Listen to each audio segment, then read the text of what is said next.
Estimados amigos, nos encontramos de forma democrática su programa que nos permite analizar con detalle y acuciosidad los problemas más importantes de la realidad nacional. Como siempre, contamos con la presencia muy grata de Víctor Andrés García Belaunde y de Juan Cheput, con quien vamos a conversar los asuntos más relevantes de la presente semana. Este programa, como les recuerda a todos ustedes, se transmite por el canal VHTV, de Cable Más y las redes sociales de la Coordinadora Republicana. Muy bien, esta semana verdaderamente se ha sido candente. A fin de la misma, de la semana anterior, se conoció a través de la prensa que la señora Karen López, la famosa lobista que ha estado vinculada a visitas a Palacio y a la Casa de Breña, habría decidido someterse a las reglas y beneficios de la colaboración eficaz, que es una figura que está contemplada en nuestro Código Procesal Penal. Persona que admite, en primer lugar, su culpabilidad en los actos delictivos, pero que buscando un mejor trato a la hora de las penas y determinados beneficios penitenciarios, decide brindar información relevante a fin que la investigación pueda profundizarse, ampliarse y sobre todo detectar a personajes que de otra manera, sin esas declaraciones, sin esos datos, no se podría llegar de ninguna manera. Pero esto tiene que ser evaluado como corresponde por la Fiscalía y sancionado finalmente por el juez encargado de esta fase preparatoria de las investigaciones fiscales, a fin de determinar primero si los dichos, las declaraciones de la señora López son ciertas, si son elementos dignos, además de ser usados para la investigación, si son cosas novedosas y están debidamente probadas. Entonces yo creo que en este momento en la Fiscalía, por un lado, en conjunto con el Poder Judicial, la tarea de verificar y corroborar estas afirmaciones a fin de que la señora Karen López se convierta, de acuerdo al Código Procesal Penal, en una colaboradora eficaz. Este es el estado de la cuestión y sobre ello yo quisiera conversar con ustedes dos, porque sin duda ha remecido totalmente la escena política nacional. Empezamos contigo, Víctor Andrés, porque entre las declaraciones de la señora López hay mención a algunos parlamentarios de Acción Popular y eso incluso, por supuesto que debe merecer una investigación, no debe tomarse a la ligera, pero sin embargo revelaría la magnitud del problema que el Perú está afrontando en este momento. ¿Cuál es tu parecer al respecto? ¿Cómo ves tú estas declaraciones? Y específicamente si consideras que habría o no responsabilidad por parte de estos parlamentarios que han sido nombrados por la señora López. Adelante, Víctor Andrés. Bueno, buenos días. Un saludo muy cordial, Ángel, a ti y a Juan Cheput. Para mí es muy doloroso, en realidad, haber visto, lamentablemente,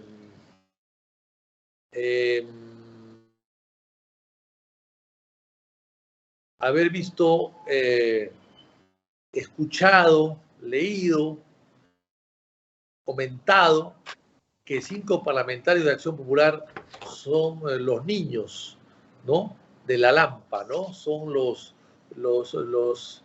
injertos del Fundo Kendo, digamos, ¿no? Me parece muy mal, muy mal. Evidentemente es algo que se tiene que corroborar. Se habla de 3 nombres en realidad, aunque de 5 personas.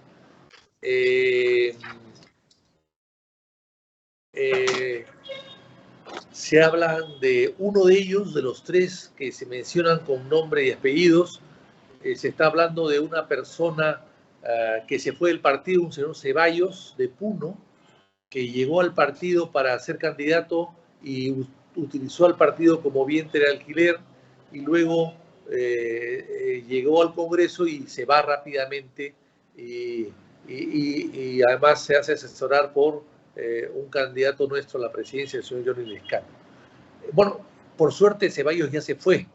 Es un personaje raro, extraño, y lógicamente él prefiere estar trabajando para el gobierno, con todas las prebendas que eso significa, que trabajar para un partido, una bancada que solamente le ofrece honores, responsabilidades y el privilegio de servir al país, pero nada más. No hay nada personal, ni ningún tipo de ganancias de ninguna especie, ¿no? Entonces, claro, este señor Ceballos ya se fue en buena hora. Los otros dos, sí, es complicado porque, a mi modo de ver, deberían dar un paso al costado, deberían pedir licencia o irse del partido momentáneamente. Hay que recordar que el año 1883 salió el escándalo de Reinaldo ¿Qué pasó, Rivera, Ginny? un diputado de Ginny, Acción ven. Popular, y el presidente Belaúnde personalmente le pidió que se retire y que se investigue, y luego de mucho tiempo después él se encontró que era inocente y volvió al partido. Pero lo que no se puede hacer de una manera es permitir que investigados sean parte de una bancada y parte de un partido que se supone que tiene que ser de oposición. O sea, lo que ha pasado acá es que hay mucha gente novata, recién llegada al partido, al nuestro y a otros, que buscan prebendas, que no tienen mucho afán de servir al país, sino servirse a sí mismos, que buscan la política como un ascenso social o económico o profesional, sin ningún tipo de interés por servir a los demás. Y creo que eso es fatal. Y eso, averiguarlo es difícil en primera instancia. Sale con el tiempo, pero es difícil tomar exámenes y darse cuenta de eso rápidamente o hacer una radiografía y detectar eso rápidamente. Es complicado. Pero evidentemente hay en los partidos este tipo de oportunistas que se suben al carro para como una especie de ascenso social. Hay que recordar que un país con tantas necesidades como el Perú, un país con tanta gente insatisfecha, un país con tan pocas oportunidades para surgir adelante, para triunfar en la vida, evidentemente hay gente que cree que la política es esa escalera que necesitan para llegar a un estado económico, social o político de mejor nivel que el que tienen ellos originalmente. Y eso, lamentablemente, nos hace daño. Ahora bien, hay que también recordarles a ellos que Acción Popular ha sido elegido para ser oposición, no ha sido elegido para ser gobierno. Por lo tanto, tenemos que cumplir el mandato del pueblo, es decir, ser oposición. Pero que parece que estos señores, en el caso que sea cierto lo que dice la señora Karen López, están buscando acercarse al gobierno para hacer obras para sus pueblos.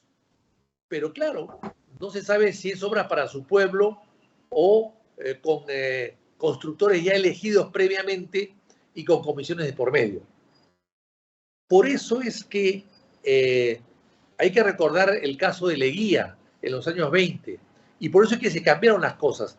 Hasta la Constitución del año 33 y del 79, que algo preveía, pero todo eso se fue anulando con el tiempo, pero el congresista o el diputado tenían recursos o se les asignaba recursos para sus pueblos, a los cuales representaba. Hay que recordar que no había alcaldes importantes, no había gobernadores, presidentes de región, no había CETAR, en fin, simplemente había un prefecto en cada departamento.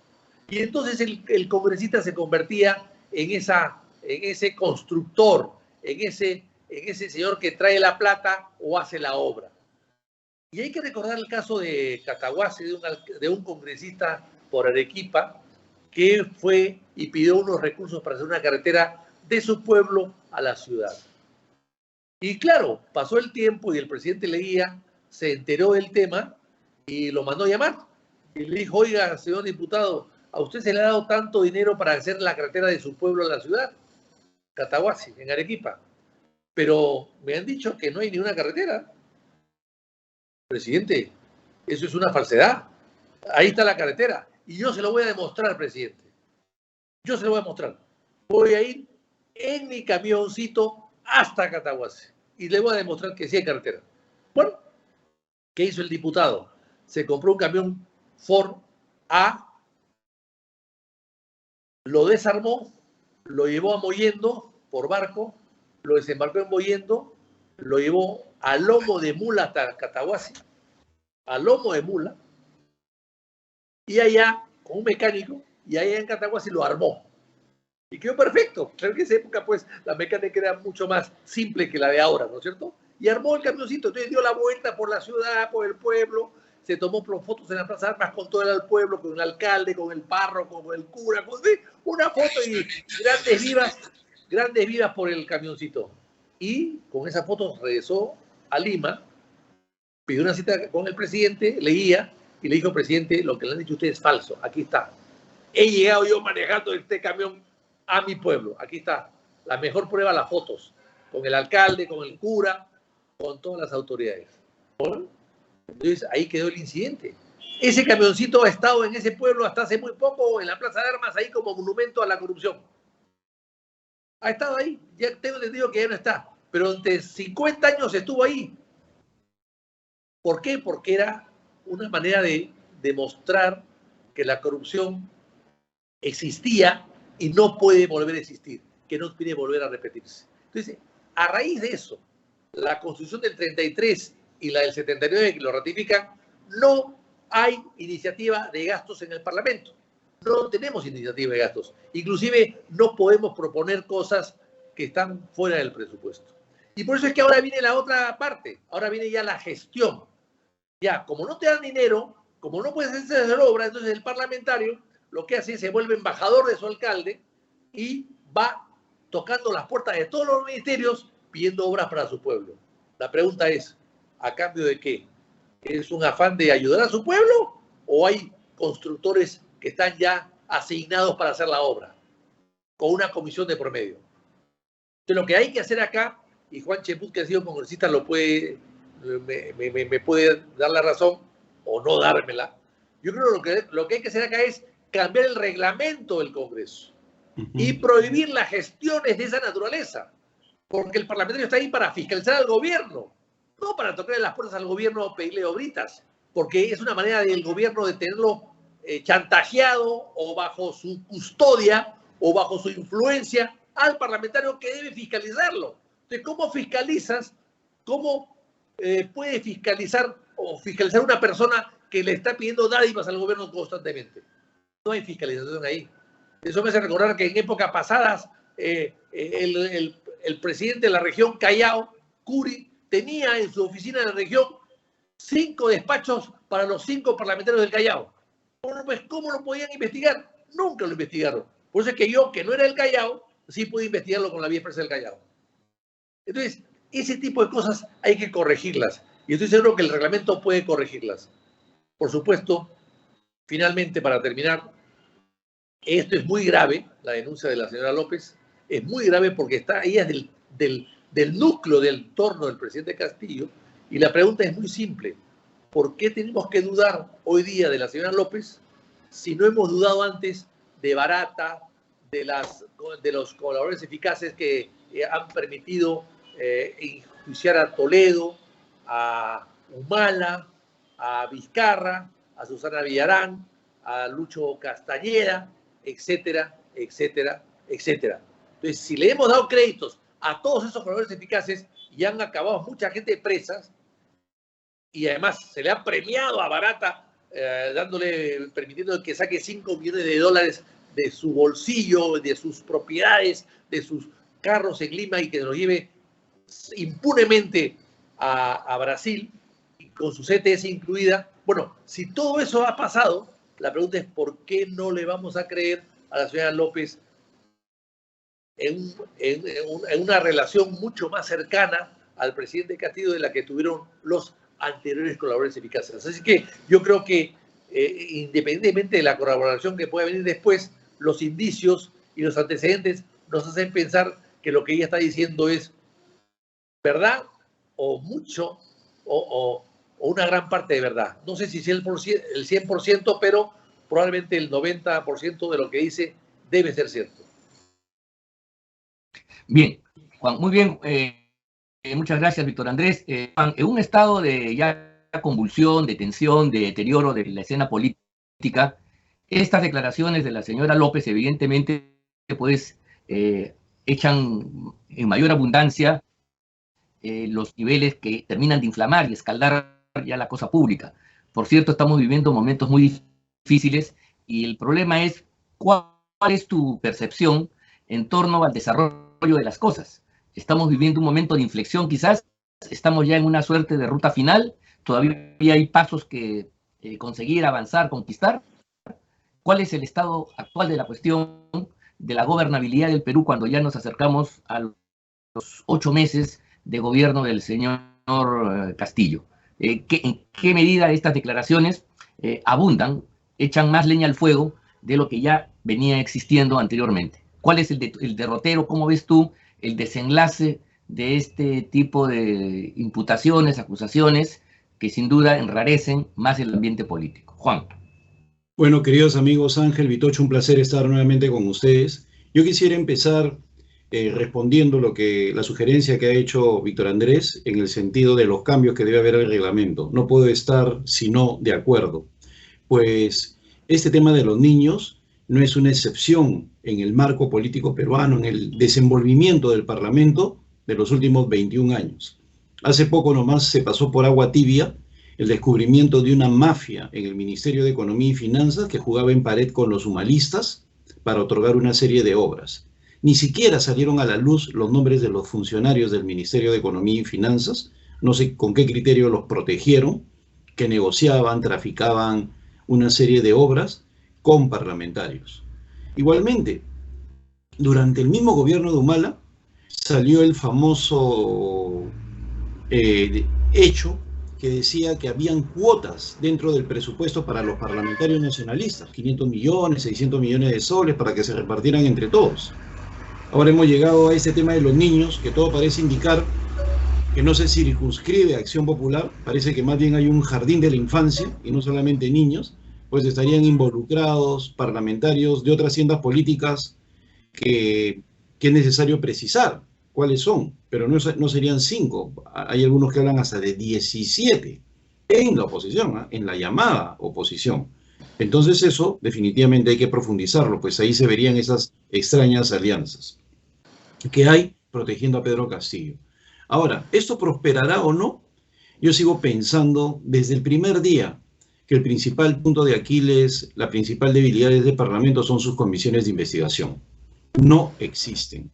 Son un saludo a la bandera, son absolutamente ineficaces, incompetentes, ineficientes, incapaces de generar opinión, incapaces de profundizar en los hechos, incapaces de convocar, y ni siquiera los respetan. No les presentan certificados falsos, una serie de cosas, y ellos están como si nada. O de lo contrario, no toman la iniciativa para llamar a más de un individuo que es mencionado en los medios de comunicación. El problema está en que si hay un 43% que respalda a Castillo o un 48% que está en contra de la vacancia, es porque no funcionan las comisiones de investigación. La comisión de fiscalización está viendo temas y en algunos casos se le ha permitido tener atribuciones de comisión de investigación. Hay comisiones de investigación específicas para Petroperú, para la Casa de Zarratea, para el ascenso indebido de militares en Fuerzas Armadas y de policías en la Policía Nacional, y no han hecho nada. Esas comisiones deberían terminar su trabajo ya o profundizarlo y mostrarle a la opinión pública que lo que dice la señora Karenin López o lo que dicen sus allegados tiene asidero con la verdad. Ellos no necesitan probar nada, como sí lo necesita la Fiscalía, pero sí se necesita de graves indicios que nos lleven al presidente de la República. Mientras no funcionen las comisiones de investigación, va a ser muy difícil que la vacancia prospere. Así de fácil, pues el Congreso no va a sentir la presión de la opinión pública indignada ante hechos contundentes o indicios razonables que nos lleven a lo indigno de ese señor para el cargo, y por lo tanto puede pasar airoso en los próximos días. El mismo hecho, porque va de la mano, ya que estamos hablando de la vacancia del presidente y la destitución por traición a la patria, también es una causal de vacancia, según el mismo artículo 113, que sea destituido por traición a la patria. Tampoco creo que prospere, como van las cosas, por esa ambigüedad existente en la la subcomisión de acusaciones constitucionales. Por ejemplo, ¿por qué la señora Rocío Torres todavía no envía la autógrafa a la comisión permanente? ¿Por qué no solicita de una vez que se investigue? ¿Por qué está dando pie a que se reconsidere la votación? O sea, ¿por qué hay una cosa para las cámaras y otra cosa detrás de cámaras? ¿No? Entonces, yo, la verdad, no creo que prospere en términos de salida efectiva del presidente, ni la acusación constitucional que termine en destitución, y ahí hay un error que es necesario aclarar. El presidente puede ser vacado también por destitución por uno de los causales del 119, que en este caso es traición a la patria, ¿no? Entonces, no es que se necesiten solo 66 votos, como dicen inclusive algunos de los firmantes, ¿eh? Igual se necesitan 87 votos, porque el tema es destitución. Y yo he escuchado a algunas personas que inclusive han firmado, que no eres tú, Ángel, que dicen se necesita mayoría legal, mayoría simple. Falso, absolutamente falso. También se necesitan 87 votos. Y entonces, pero no creo que se llegue a ese final, pero sí se llegaría a hacerle muchísimo daño al presidente. Y como este es un proceso, estaríamos teniendo un símil con lo que pasó con Vizcarra y Pedro Pablo Kuczynski, que luego de poder pasar airosamente una primera vacancia, no pudieron soportar la segunda por la presión pública. Pero en la medida que no se profundicen las investigaciones, y hay más de un elemento para profundizar, yo la verdad no creo que esto prospere, en absoluto. Y lo digo con mucha pena, no creo que prospere. Bueno, entonces el escenario es un poco complicado. El país se va a seguir desintegrando porque no creo que Castillo tenga que poder emprender un rumbo que permita un grado de consolidación. Si fuera así, entonces estamos en una situación de veras muy complicada y el destino sin duda va a ser pues que el país todo se va a ir de bruces contra un tipo de factores que por lo menos por el lado constitucional, por las vías legales no podría resolverse. En todo caso, vamos a ver cómo esto camina. Yo quería con Víctor Andrés hacer la siguiente reflexión. Estamos viviendo momentos muy difíciles y esto sin duda alguna termina de echar pues más leña al fuego. Entonces estamos en una coyuntura donde en lugar de discutir de políticas públicas a favor o en contra, estamos más bien ante un debate que se produce ante los tribunales relativo a la criminalidad, y los argumentos que se tienen que usar entonces son los del Código Penal, los del Código Procesal Penal, en lugar de los elementos propiamente políticos que una discusión de esta naturaleza debería llevar. Yo quería al respecto ver, si bien el tema de la vacancia otra vez encuentra como barrera a número de votos muy altos, ¿no? Y eso haría que los intentos de vacancia que se están solicitando estos días no puedan fructificar. Quisiera yo que analicemos un poco más el tema de la acusación constitucional que en forma, a través de un voto ha logrado ser saneada. La denuncia, desde el punto de vista procesal, ha sido saneada, ha sido declarada admisible y procedente, y en consecuencia lo que corresponde, yo espero que en los próximos días la Comisión Permanente, ¿no?, haga suyo este informe y abra el periodo llamado de investigación, lo que a su vez implicaría el nombramiento de un ponente, de un congresista delegado. Yo sí creo que la investigación va a ser importante, porque a diferencia de los otros temas propios de la vacancia, que como muy bien ha señalado Juan, al no haber un refrendo de investigación en el Parlamento, la única fuente de asidero para tomar una decisión firme, con fuerza, es lo que haga la Fiscalía. ¿De acuerdo? Porque, a ver, recuérdanos tú, Víctor Andrés, cuando tú estuviste en la comisión que investigaba los actos de corrupción de Kuczynski, con Rosa Bartra y otros parlamentarios, la posición de vacancia nació fundamentalmente de una investigación que ustedes la desarrollaron hace un tiempo, casi un año, ¿no? ¿De acuerdo? O sea, la vacancia se planteó en base a fuentes propias que el Parlamento y la comisión tuya con Rosa y otras personas más habían adquirido. Ya no tenemos eso. Aquí el Parlamento se está basando, uno, en fuentes periodística. Y como ustedes saben, la gente periodística, por importante que sea, no puede después meter a la cárcel a nadie ni destituir a ninguna persona.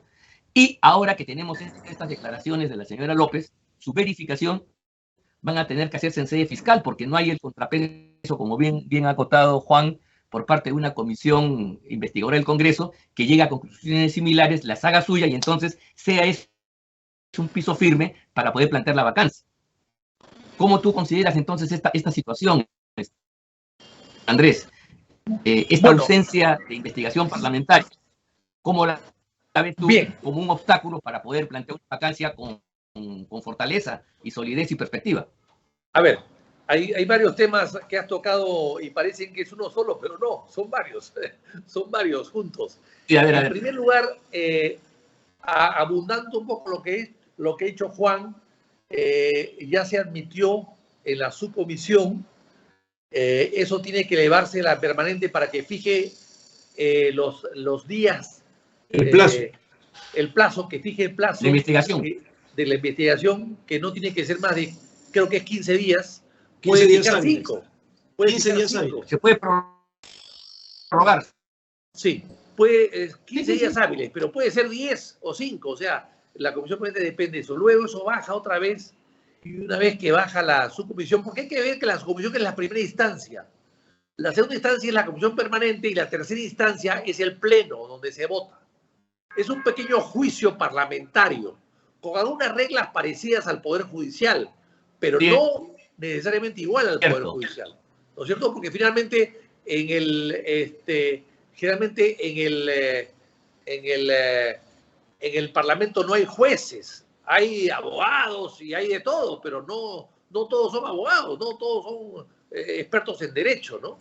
Bueno, entonces, y luego, aunque baja, se nombra un ponente y el ponente hace una ponencia, pues claro que sí. Y luego se llama a las partes para que vayan a hacer sus descargos y se someten a un pequeño debate, preguntas y respuestas. Y después, claro, el Congreso, la comisión, a raíz de la posición del ponente, toma una decisión de aprobarla o rechazarla, y luego eso pasa a la comisión permanente y luego pasa al pleno, que es el que decide. El pleno decide, el pleno puede archivarlo todo, ¿no? Bueno, entonces, ese proceso creo que es importante porque da tiempo, da oxígeno y le permite al presidente o al acusado defenderse, ¿no? Así que me parece que es un proceso rápido, pero importante.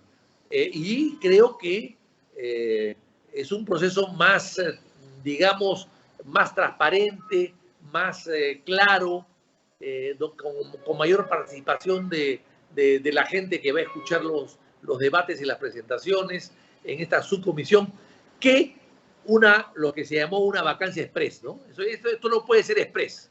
Es rápido, pero no es express. Y con un derecho a la defensa y con una participación de una serie de elementos, ¿no? El presidente y otros testigos que pueden ser llamados igualmente, ¿no? Bueno, yo creo que ahí es importante eso. Ahora, pasando al tema de la... ¿Cuál era el otro tema, Ángel, que habías preguntado? El tema... No, el tema de que, Juan, de que al no haber una investigación... ya, sí. ¿Te das cuenta? Entonces, claro, Juan, yo quería contestar con la experiencia tuya, ¿no? Juan tiene razón, o como dicen en algunos pueblos, lleva razón, ¿no?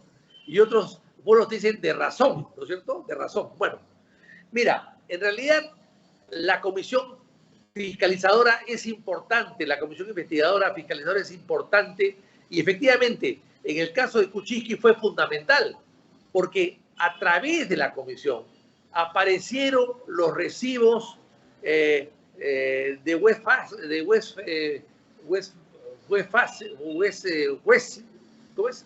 Westleaf y de First Capital, los recibos de cobro de comisiones del señor Kuczynski a Odebrecht, que él había negado. O sea, fue fundamental.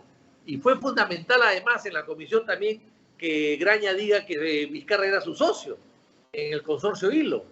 O sea, todo eso fue muy importante. O sea, la comisión Lavallato fue la que abrió un poco la caja de Pandora y la que empujó a la Fiscalía a que lleve esto adelante, que aún no acaba. La comisión Lavallato ya acabó con conclusiones hace 3 años, pero la Fiscalía aún no acusa. O sea, es muy importante. El Congreso estuvo adelante. Bien llevada, porque todo lo que ha salido después se vio en la comisión. 5 dinomes y 5 elaboración eficaz. Todo eso ya se vio ahí y salió. Entonces, y aparecieron una serie de nombres. Hay un informe de más de 1000 páginas y la Fiscalía aún no acusa. No solamente eso, sino que hace poco recibí un pedido de una persona en la Fiscalía que me consultó si había en la comisión algunas declaraciones de fulano y de sutano. Yo le dije que sí, y me pidió que si las podía conseguir. Bueno, ya se las conseguí y se las he mandado.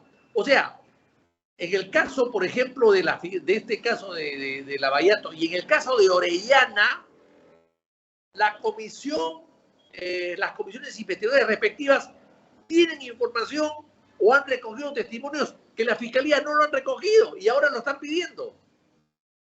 O sea, la cosa es clarísima, ¿no? La cosa es clarísima y por lo tanto me parece que lo que decía Juan tiene razón. Las comisiones apuran a la Fiscalía, apuran al Poder Judicial y sale a la luz rápidamente los hechos bochornosos de la política. Y claro, si no hay investigación, eso es muy difícil que salga, pues. Entonces, ¿qué pasa? Antes las fiscalizaciones y las acusaciones y los hechos corruptos salían a través del Congreso. Las denuncias salían a través del Congreso. Hoy día salen a través de la prensa, cuando salen. Entonces, bueno, significa que el Congreso ha perdido peso, ha perdido importancia. Eso sí es fundamental y es una pena que así sea, porque el Congreso finalmente, por lo que decíamos antes, si a los congresistas les permite que vayan a los ministerios y le dan obras, la pregunta es cómo van a fiscalizar al gobierno. ¿Cómo van a fiscalizar al gobierno? ¿Cómo vas a fiscalizar un gobierno que te ha dado una obra para tu pueblo? Que te ha asignado a ti, te ha dado todas las facilidades y ha firmado un decreto para que los recursos de A o B vayan a C. Entonces, ¿cómo fiscalizas al gobierno? Ese es el problema que hay que corregir. Sí, bueno, esto es un tema muy importante, porque mira tú, lo que has explicado, yo quería que los amigos que nos escuchen reparen en eso. El Congreso de la República, que para algunas personas no tendría razón de ser, es el organismo que se adelanta, que está a la vanguardia de la investigación apenas sucede un escándalo y recaba algún conjunto de pruebas que primero le permite citar de grado fuerza a las personas implicadas y establecer ante la opinión pública con claridad la existencia de un hecho delictuoso. La Fiscalía generalmente viene después, ya con todo el ritual y las características propias de una investigación de esta naturaleza. Pero es el Parlamento, a través de sus comisiones, la que tiene un rol de vanguardia y que lamentablemente en esta oportunidad, para poder enjuiciar a Castillo, evidentemente no existe este fundamento, esta base. Aquí el Congreso de la República, para sus vacancias, está esperando lo que haga la prensa, ¿no? Y la primera vacancia que presentó la congresista Chirinos se basó exclusivamente en el reportaje que hizo un programa de televisión, Cuarto Poder, sobre la visita de Zarratea. No fue otro el fundamento. Y por supuesto, otra vez lo vuelvo a decir, no hay cómo, a partir de un reportaje periodístico, tener consecuencias jurídicas sólidas, válidas, menos que impliquen un menoscabo de derechos de alguien, o cómo destituirlo. Y ahora también es en el proceso fiscal, con toda la lentitud, y eso que no se cree, hay un sentimiento generalizado de que la Fiscalía no está haciendo su trabajo, por lo menos con la diligencia del que debiera, y entonces las declaraciones de la señora van a tener que ser porque no ha tenido el Congreso la capacidad de recabar esa información por una vía directa. Entonces, un poco ese es el estado de la cuestión. Y Juan, la pregunta es la siguiente. Si este es el escenario, ¿cómo ves tú el desarrollo de los próximos días, próximas semanas, de las próximas horas, si se puede decir así? ¿Cuál es el desenlace posible de este tipo de bloqueo, de incapacidades, de insuficiencias que obedecen y que están presentes en los organismos llamados a conducir una investigación que produzca un resultado más o menos certero? ¿Cuál es tu opinión al respecto? Bueno, ¿Cómo ves el futuro al respecto? Comentar como contrario, ¿no? Sí. es una situación bien compleja y podríamos decir hasta triste, ¿no?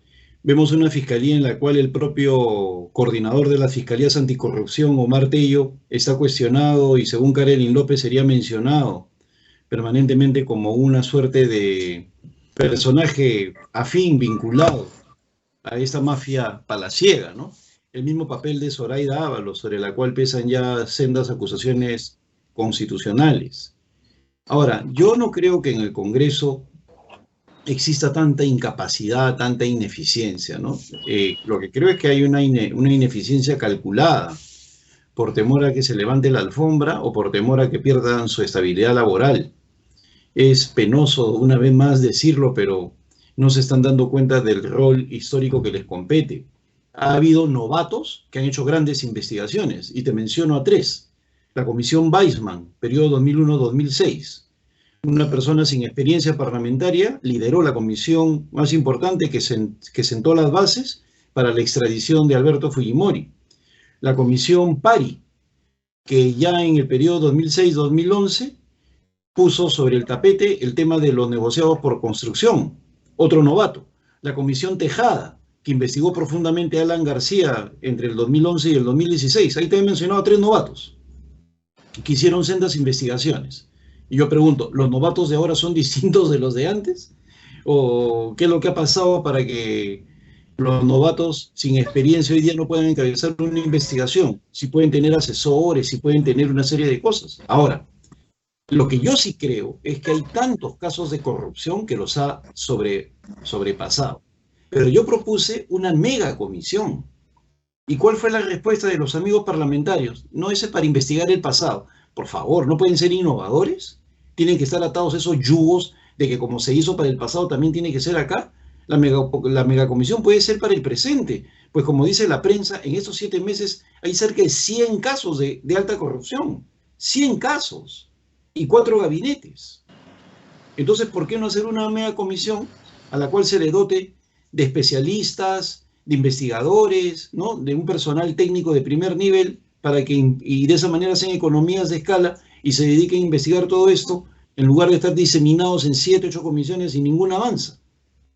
Pero en fin, eso ya es decisión de un parlamento que parece no quiere hacerse problemas.